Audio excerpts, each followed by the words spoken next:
জয় হিন্দ বন্ধুরা, আমি দীপ আর আপনারা দেখছেন আপডেট ইন্ডিয়া। বন্ধুরা, এই মুহূর্তে খবর তো বিভিন্ন জায়গা থেকে বিভিন্ন রকম বেড়ে আসছে, বিশেষ করে প্রোপাগান্ডা মিডিয়া অর্থাৎ পাকিস্তান মিডিয়া, আর অপরদিকে প্রোপাগান্ডা মিডিয়াকে সমর্থনকারী হাইলাইটকারী মিডিয়া মানে বাংলাদেশ মিডিয়া। এই সমস্ত জায়গা থেকে যে সমস্ত আপডেটগুলো বেড়ে আসছে সেটা শুনলে আপনারা হাসবেন। ভারত আর পাকিস্তানের মাঝে এই যুদ্ধ পরিস্থিতি বা উত্তপ্ত পরিস্থিতির মাঝে পাকিস্তান মিডিয়া থেকে শুরু করে বিশেষ করে বাংলাদেশ মিডিয়াতে এটাই কভার করা হচ্ছে যে পাকিস্তানের জেট-10C আর F-17 তারা খেয়ে নাকি ভারতের রাফেল পালিয়ে এসেছে। পাকিস্তান বিভিন্ন জায়গায় বিশেষ করে ভারতের সীমানাবর্তী এলাকায় তারা নাকি টার্গেট করে বিভিন্ন বাংকারকে উড়িয়ে দিয়েছে। যদিও এখনো পর্যন্ত এই সমস্ত মিডিয়াগুলো কোনো সঠিক সোর্স বা কোনো সঠিক তথ্য তারা সামনে শো আপ করতে পারেনি। বর্তমান সময়ে এইভাবে পাকিস্তান মিডিয়ার প্রোপাগান্ডাকে সমস্ত বিশ্বের সামনে তুলে ধরতে চাইছে বাংলাদেশ মিডিয়া। আর এগুলো শুনে বাংলাদেশ মিডিয়া যে সমস্ত মাদ্রাসা ছাত্র ভিউয়ার্স রয়েছে তারা অনেক আনন্দিত। আমি আপনাদের সবকিছু এই মুহূর্তে যে আপডেটগুলো হচ্ছে সেটা আপনাদের সামনে তুলে ধরতে চাই। সবথেকে বড় খবর এখন এটাই যে বর্তমান সময়ে পাকিস্তানের ঘরের ভেতরে সেনা শাহবাজ শরীফ অর্থাৎ সরকারের মাঝে তুমুল লড়াই শুরু হয়ে গেছে। এই মুহূর্তে এত বড় পরিস্থিতি বা এত বড় কাণ্ড যে ঘটিয়ে ফেলেছে তারা, তারপরে থেকে তারা তো অলরেডি ভয় ছিলই। এখন শাহবাজ শরীফের টিকি পর্যন্ত দেখতে পাওয়া যাচ্ছে না। মানে শাহবাজ শরীফ কোথায় গেছে? এই রকম পরিস্থিতিতে তাদের দেশের মন্ত্রীগণ জিজ্ঞাসা করে দেশ এখন যুদ্ধের দোরগোড়ায় দাঁড়িয়ে রয়েছে, তাহলে শাহবাজ শরীফ কোথায় গেল? শাহবাজ শরীফ কেন এই মুহূর্তে বা এই রকম সিচুয়েশনে আমাদের সামনে এসে ডিসকাস করছে না? অন্যদিকে খবর এটাও আছে যে শাহবাজ শরীফ সরকারকে কোনো পাত্তাই দিচ্ছে না। পাকিস্তানের জেনারেলরা, পাকিস্তানের সেনাবাহিনীরা তারা সবকিছু নিজেদের মতো কন্ট্রোল করতে চলেছে বা নিজেদের মতো করছে। অপরদিকে পাকিস্তানের জেনারেল বা বড় বড় পদের অফিসারগুলো তারা তাদের ফ্যামিলিকে অনেক আগেই বাইরে পাঠিয়ে দিয়েছে। এমনকি অসীম মুনির পর্যন্ত নিউক্লিয়ার সেপারেট রুমে ঢুকে পড়েছে। এইদিকে আবার কিছু ভিডিও ফুটেজ সামনে এটাও বেরিয়ে এসেছিল যেটা গত পরশু দিনের, যেখানে দেখতে পাওয়া যাচ্ছিল এমনকি পাকিস্তানি পাবলিকগুলো বলতে শুনতে পাওয়া যাচ্ছিল যে ভারতের করা কারবাইতে তাদের যে গোলাবালু স্টকস রাখার যে সমস্ত জায়গাগুলো ছিল সেগুলোকে সম্পূর্ণ উড়িয়ে দিয়েছে।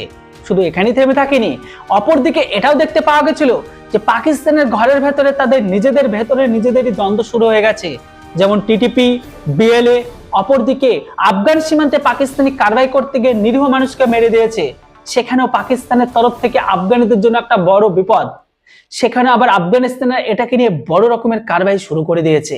পাকিস্তান চারিদিক থেকে ঘেরাও হয়ে গেছে। এমনকি পাকিস্তানের মন্ত্রী এটা পর্যন্ত ক্লেম করে দিয়েছে যেটা এখনো পর্যন্ত ভারতের কোনো মিডিয়া ক্লেম করেনি। পাকিস্তানি মিডিয়া এটা ক্লেম করেছে যে ভারত গত 48 ঘন্টার মধ্যে তাদের উপর সৈন্য কারবাই করবে, কিন্তু এখনো পর্যন্ত ভারত এটা জানায়নি। আর এই আশঙ্কাটা তারা তখন থেকে শুরু করে দিয়েছে যখন থেকে ভারতের সেনাবাহিনী, নৌবাহিনী, এয়ারফোর্স আর ভারতের প্রধানমন্ত্রী নরেন্দ্র মোদী সবাই একসাথে মিলে একটি বৈঠক করে। কেননা 3 সেনাবাহিনীকে ভারতের তরফ থেকে গ্রিন সিগন্যাল দিয়ে ছেড়ে দেওয়া হয়েছে যে তোমরা তোমাদের মতন স্পষ্ট কারবাই করো, এর জন্য তোমাদের যা যা খুশি।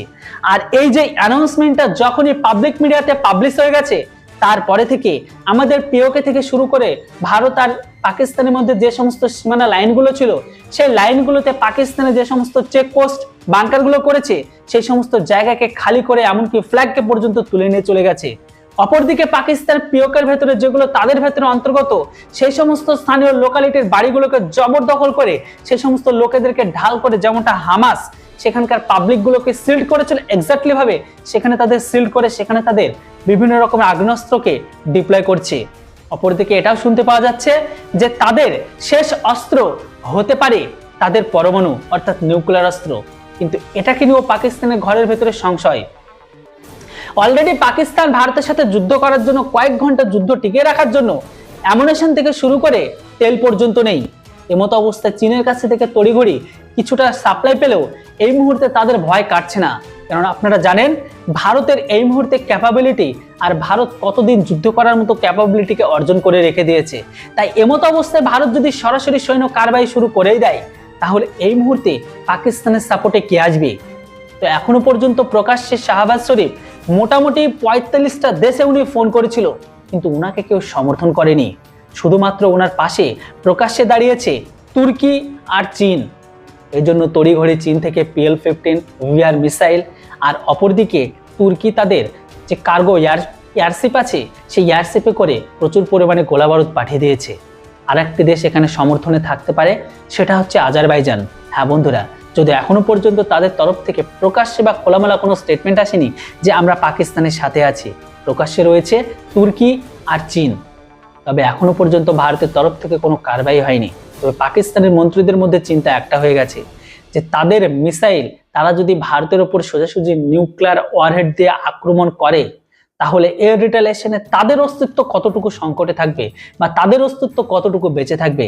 কেননা তারা এটাও জানে যে তারা যদি কোনো রকম ভাবে নিউক্লিয়ার অস্ত্র ভারতের উপর ফায়ার করে, কেননা ভারতের নিউক্লিয়ার উইপনের ক্ষেত্রে পলিসি রয়েছে নো ফার্স্ট ইউজ, মানে ভারত এটাকে কোনো ব্যবহার করবে না। কিন্তু এমতো অবস্থায় ভারতের উপর যদি পাকিস্তান ব্যবহার করে, তাহলে তাদের মিসাইলের উপর ভরসা হচ্ছে তাদের মন্ত্রীগণ। কেননা আপনারা দেখেছেন চায়না মাল চলে তো 4 তাক নেই তো সাম তাক। এই মুহূর্তে যদি ভারত আর পাকিস্তানের মাঝে সরাসরি কখনো যুদ্ধ শুরু হয়, তাহলে এই যুদ্ধ শুধু কিন্তু ভারত আর পাকিস্তানের মধ্যে সীমাবদ্ধ থাকবে না, এটা কিন্তু চীন পর্যন্ত যাবে। কেননা আপনারা জানেন পাকিস্তানের ঘরের ভেতরে অধিকাংশ মাল চীনের, তাই এখানে যুদ্ধ হলে চীনের যে অস্ত্রের কোয়ালিটি সেটা প্রকাশ্যে চলে আসবে গোটা বিশ্বের সামনে। আর এটাও আপনারা জানেন যে আজ থেকে কয়েক মাস আগে পর্যন্ত ভারতের মিসাইলগুলোও তাই মিসফায়ার হয়ে পড়বে তো পড়বে কোথায়, সেটা পাকিস্তানের ঘরের ভিতরে মিয়াচ্ছন্ন এলাকায়।